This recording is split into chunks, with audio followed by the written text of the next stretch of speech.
Mesdames et messieurs, bonjour et bienvenue dans Focus Éco. Dans un monde aujourd'hui globalisé, face aux défis de la mondialisation et de la concurrence, le Maroc a su s'imposer comme un acteur incontournable dans l'industrie aéronautique.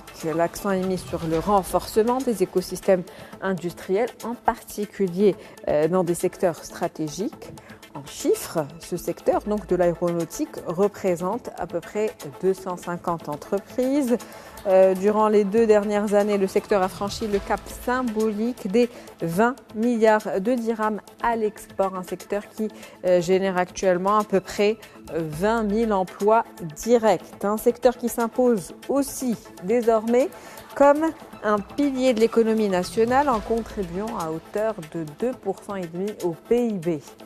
Pour en parler donc avec nous aujourd'hui dans ce Focus Éco, Monsieur Omar Tijani, vous êtes professeur d'économie à la faculté polydisciplinaire de l'Arrache. C'est un plaisir de vous avoir avec nous. C'est un plaisir à partager. Merci Mme Khamlichi. Merci à vos téléspectateurs également et bonjour. Merci d'avoir accepté notre invitation. Alors, tout d'abord, avant de parler de l'aéronautique en particulier, quand on parle de consolider les écosystèmes industriels, de quoi s'agit-il exactement? Sachant qu'il y a une enveloppe qui vient d'être mobilisée, on parle de 5 millions de dirhams, justement dans ce sens, pour mobiliser une assistance technique externe aux écosystèmes industriels. Consolider les efforts de l'écosystème, cela revient à faire pérenniser ou bien à durabiliser les résultats positifs du secteur. L'année dernière, le secteur de l'aéronautique a eu un taux de croissance qui n'est pas satisfaisant. Cette année, en 2024, le taux de croissance des exportations, c'est plus de 17%. La consolidation, c'est le fait de durabiliser cette ligne de croissance et qu'elle ne soit pas perturbée.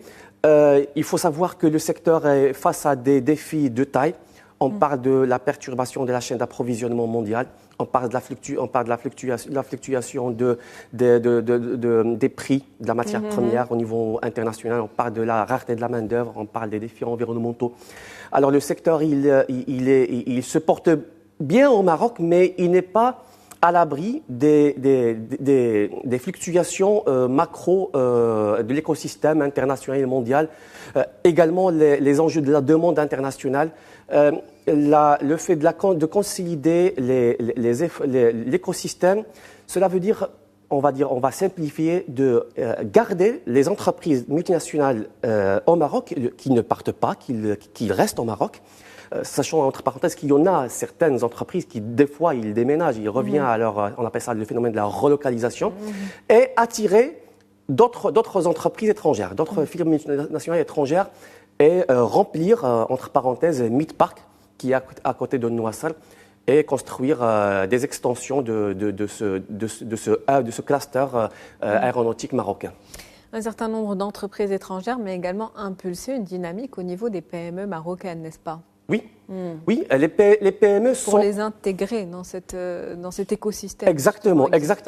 Alors, l'écosystème aéronautique est constitué majoritairement des firmes multinationales. Les entreprises marocaines, notamment les PME, sont plutôt des sous-traitants. Donc, il y a comment il est organisé l'écosystème. Donc, il y a un constructeur ou deux, qui sont Boeing et Airbus. Et il y a dans le deuxième rond, le deuxième cercle, il y a les équipementiers. Les coussins, les tableaux de bord, les cabines de pilote, les nacelles, etc. Ce sont des équipementiers. Le troisième rond, ce sont des sous-traitants. Alors là, on peut trouver des entreprises marocaines. Voilà. Donc plus les multinationales viennent, plus ils travaillent avec des sous-traitants marocains. Justement, qu'est-ce qu'on peut dire aujourd'hui de la chaîne de valeur de l'aéronautique?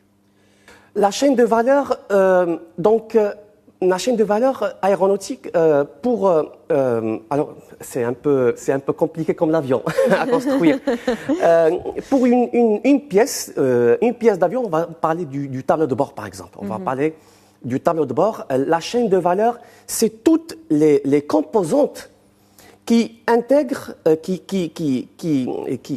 dont on a besoin pour fabriquer ce tableau de bord. Alors ça commence dès la conception. C'est la phase on appelle ça l'engineering, ou bien l'ingénierie, ou bien la conception.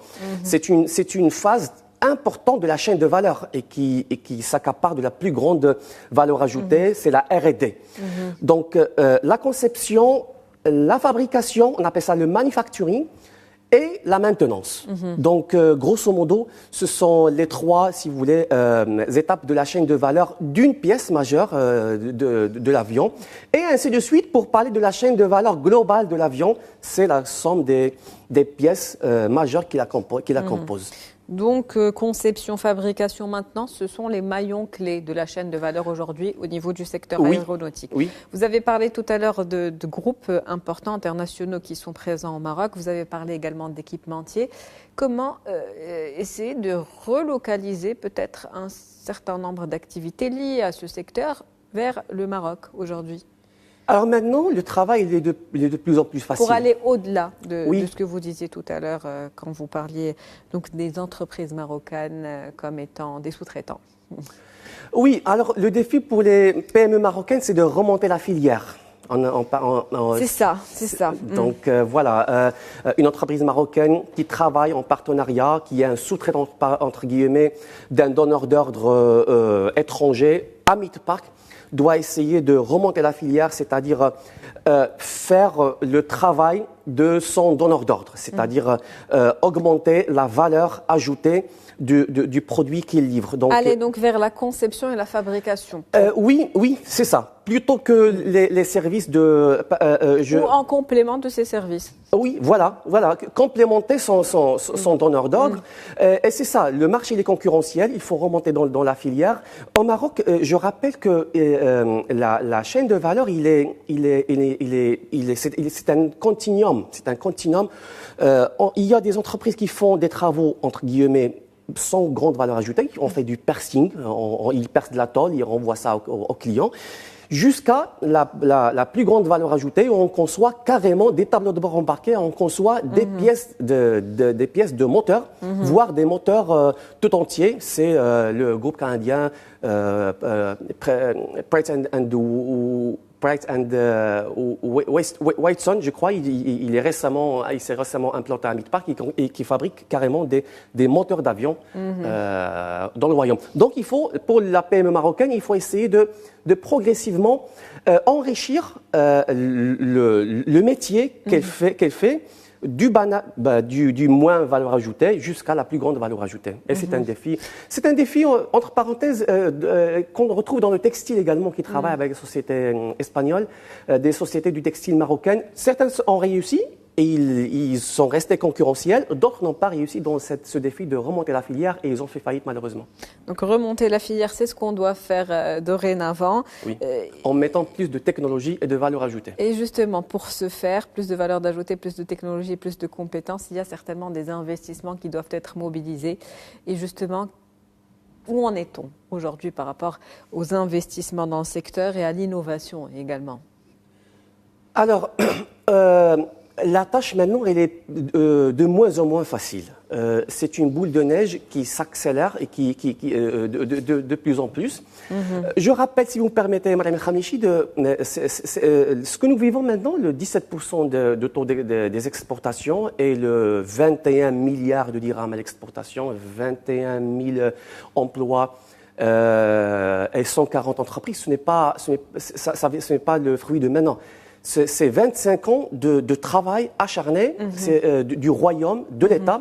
C'est un chantier transgouvernemental qui a commencé depuis 1999 avec le plan national d'accélération industrielle, suivi par le plan d'accélération industrielle 1 et le PAI 2. Donc maintenant, le champ il est fertile pour travailler. Il faut consolider. Donc, rapatrier plus, faire convoquer ou bien attirer plus de firmes multinationales. Il y a les incitations fiscales, économiques, d'infrastructures, etc., ressources humaines, etc. Et vous avez parlé de l'innovation, on va revenir. Oui. L'innovation, Midpark, il est certifié hygiène, qualité, environnement, HQE, en tant que plateforme ou bien que zone industrielle dédiée à l'aéronautique. Également, nous avons les matières premières pour fabriquer. Maintenant, le secteur il se tourne comme l'automobile vers les énergies renouvelables. Donc, il y a l'alternative de l'hydrogène. Justement, puisque oui. vous en parlez, on a ce défi qui est important d'ici donc 2050, c'est celui d'émettre zéro émission de carbone. Alors, comment intégrer les enjeux de décarbonation et d'efficacité hydrique dans les activités industrielles, notamment dans ce secteur qui est celui de l'aéronautique, mais ça s'applique également à l'automobile, par exemple. Oui, c'est le même défi environnemental. Déjà, nous avons des avions électriques, les avions court trajet. Déjà, ça se vend et ça se fabrique en partie. L'avion, Mariam Khamichi, il n'y a aucun pays qui fabrique un avion en entier. Comme la voiture, c'est un grand produit. Il y a plusieurs pays, même des pays européens, américains, n'arrivent pas à fabriquer l'avion en entier. Donc, les avions court trajet, ils sont en partie fabriqués à Midpark. Donc déjà, il y a des avions court trajet électriques. Pour les longs trajets, il y a l'alternative d'hydrogène. C'est un peu compliqué au niveau technique. Ça vient de la demande du client et de la demande des normes internationaux de COP, des différents COP, etc. La recherche et développement est liée et il avance très très vite. On aura bientôt les moteurs hydrogène qui en contact avec avec l'oxygène, ça crée une poussée, ou bien on peut avoir l'hydrogène en contact avec l'oxygène, il alimente une batterie. Donc, soit le moteur à réaction classique hydrogène, ou bien la batterie qui se charge par électricité produite par l'hydrogène et l'oxygène. Donc, ce sont les deux alternatives. Je rappelle que l'UM6P, Mohamed VI Polytechnique à Benguela, il vient d'ouvrir un centre de R&D dédié à l'aéronautique à Nouassal.